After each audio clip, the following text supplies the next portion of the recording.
Well, there's no easy way to say this, but COVID-19 has affected everyone and everything.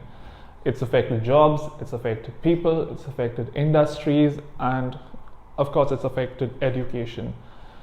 So in order to combat COVID-19, a lot of schools have closed down, and what they've decided to do is remote teaching, remote learning, or teaching from home. And as educators, we're all supposed to be helping out in this effort. While a lot of people are tech savvy, I'm sure there are a lot of you who still aren't very comfortable about it. And that's why I've decided to create this video series in order to make things easier for those who find it challenging to get onto a digital platform. So what I'm going to talk to you about is how do you use a video platform to communicate with your students, to teach them, to get things across using the medium of video. Let's talk about video platforms. YouTube is free. It is by far the easiest to use and the cheapest platform. But before we get into the technicalities of how to shoot a video, what kind of aspect ratio and all the technicalities, let's look at the most basic, the most fundamental part of it, and that is planning a video. The first thing you're going to look at is location, and that is key. You don't want to shoot in a place where there's a lot of clutter in the background, like behind me. Your students need to focus on you, not the stuff that is behind you. So in order to minimize that, the best thing to do is shoot in front of a white wall. You're going to see a couple of examples right now. I've shot a couple of videos for my students, and these videos have nothing to distract, and I'm the focus of all attention out there. The second thing you've got to look at is the lighting. Now, if you cannot afford studio lighting, a lot of us don't really do YouTube videos. So I think the best thing to do is natural light. So where I'm shooting, there is sunlight streaming in from the left. I've got these big open windows. If you can't do that, then all you need is perhaps some bright lighting in your house. Turn on the lights, take a couple of test videos, a couple of test shots. Make sure that you are well lit. There aren't too many shadows around. You want to try and eliminate all sorts of distraction. You want to be well lit. You want to be really visible in your video. So as much as possible, make sure that the lighting is good, even if it is just plain sunlight or the lights in your house. Now, this is really the most important part. A lot of people don't look at planning a video, and that will really sort of hinder your progress. What I do before I shoot a video is I sort of make a list, a checklist. I list down, I jot down the order of my video. What am I going to shoot first? What am I going to talk about? I have sort of like a numbered system.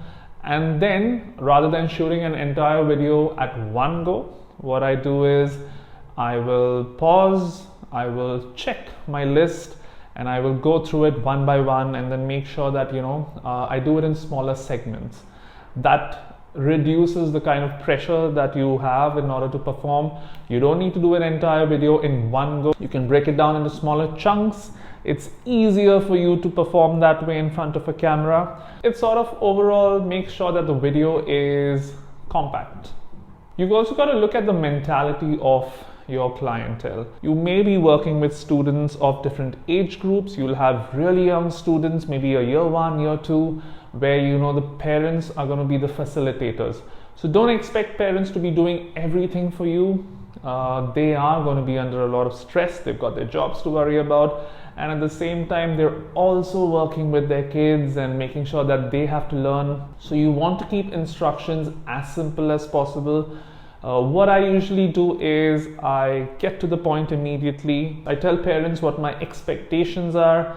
I tell them that these are my look-fors, this is my success criteria, and I get into the teaching material immediately.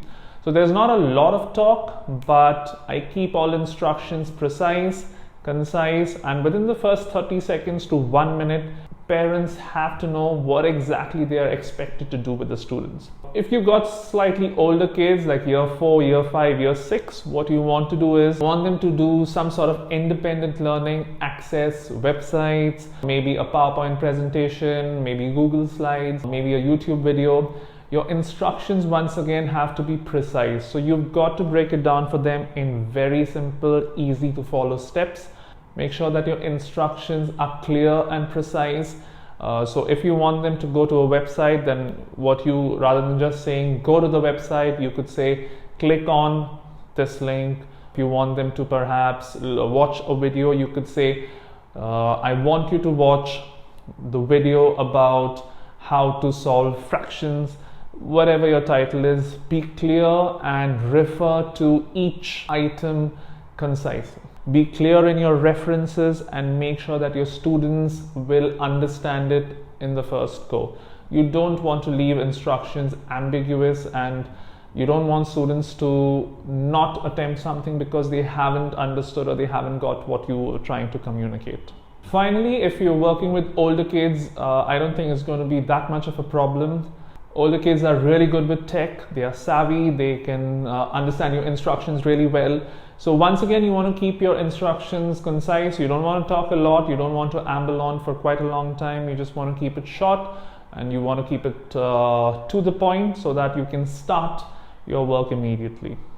Another good thing to use in a YouTube video are timestamps, and that's really important because if you're teaching various concepts in the span of one video, which may be around 12 to 15 minutes long, your students will always come back to, reiterate certain concepts, to try and relearn something or to refer to something if they haven't understood. So timestamps on YouTube really help them to go to that specific part. They don't have to scrub and scroll through the entire video. It makes it easier for them to just go to that relevant part. I use timestamps a lot. That way, even parents can sort of, just work with the relevant parts of your video, go back to a certain section if required. So make sure that you use timestamps. You could do it in the description box or in the comment section below. That's a really helpful feature on YouTube. Well, that's all I've got to say for this very first video. There's going to be much more coming your way.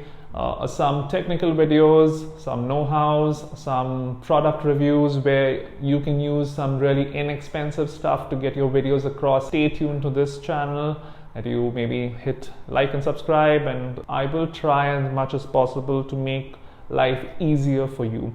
If you got questions, if you got queries, make sure that you drop a comment below. I will be happy to help you to make your journey with your students as easy and as smooth as possible. So that's all for today, and I'll see you guys soon.